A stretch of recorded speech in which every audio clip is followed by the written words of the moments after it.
Selamat ulang tahun saya ucapkan bagi masyarakat Timur Tengah Utara yang hari ini merayakan ulang tahun Kota Kepri Manado yang ke-99.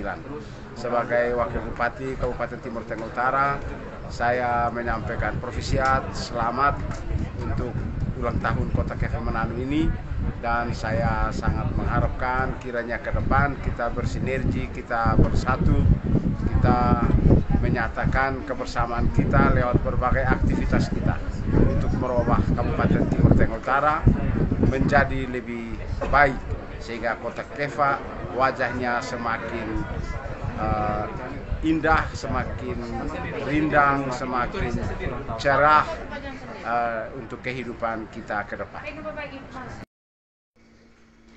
Atas peristiwa ini, bulan Januari 1749,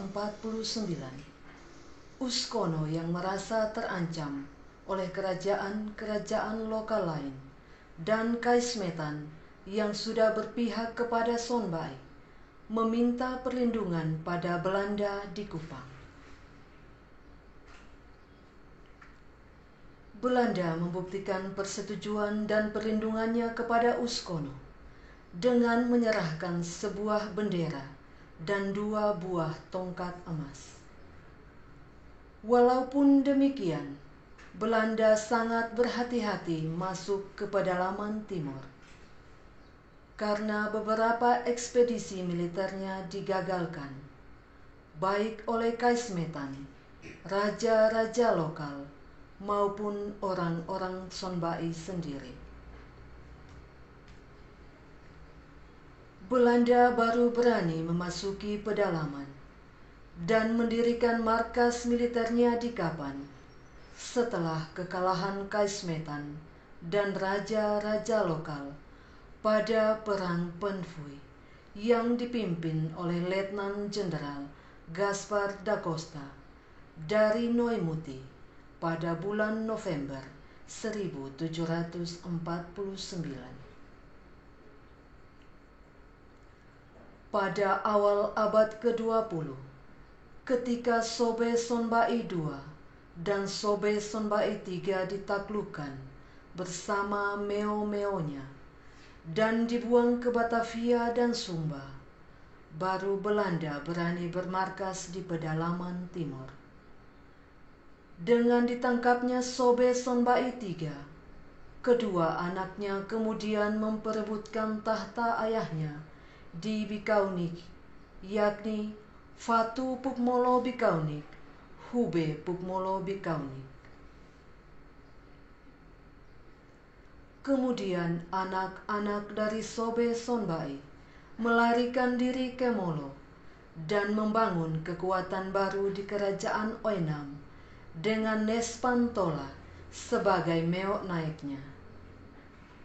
Dari markasnya di Kapan Neufmeu, Komlol Kaikoli, Belanda terus mengikuti sepak terjang Sobe Sonbai dan pengikut-pengikutnya.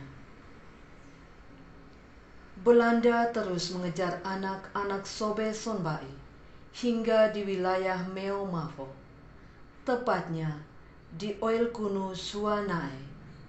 Tetapi anak-anak Sobe Sonbai sudah dilindungi oleh Uskono dan mengganti nama menjadi Sobe Kono. Oenunu Kono yang sudah tua itu bersama tua-tua adatnya yang terdiri dari Haikase Faimnasi, Sonlai Veto Sonlai Mone, yang didampingi para meok naik, yakni Polimaf, menemui Belanda di Oil Kunu, lalu bersama-sama melakukan Iup Kenat atau gencatan senjata tahun 1908.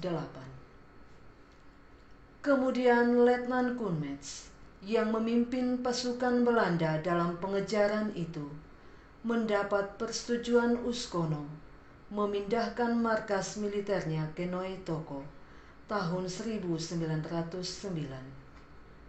Secara berturut-turut, para raja di kerajaan Amak Kono di Noitoko adalah 1. Oinunu Kono pertama berkuasa di Noitoko sampai 1917. 2. Oinunu Kono II 1917 sampai 1920. Dalam masa kekuasaannya ditandatangani Koti Verklaring 15 September 1918 yang menetapkan batas lanskap Meomafo sekaligus kefetoran Noitoko. Letnan Z. Steinmetz sebagai Gesaghebber Onderafdeling Noord-Midden Timor mengakui pula Oinunu Kono II sebagai kepala swapraja pertama Meomafo, dan dialah yang mengusulkan kepada Belanda untuk membentuk swapraja Biboki dan Insana. Kevi Leland atau Lucia Leland 1920 sampai 1938 oleh anak-anak Oinunu Kono II yang masih kecil-kecil atau Fek Tuk Tuk In Pal Pal In.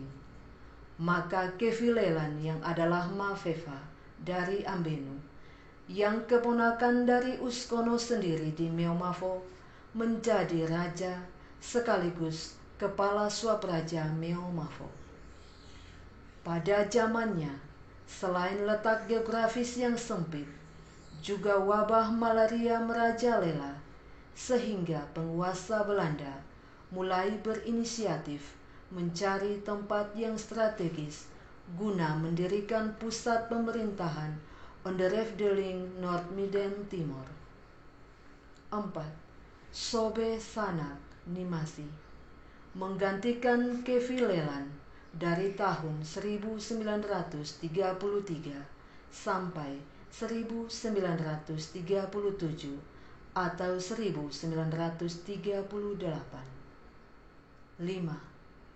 Gaspar Afoan Kono, pewaris tahta kerajaan Meomafo dari tahun 1937 atau 1938.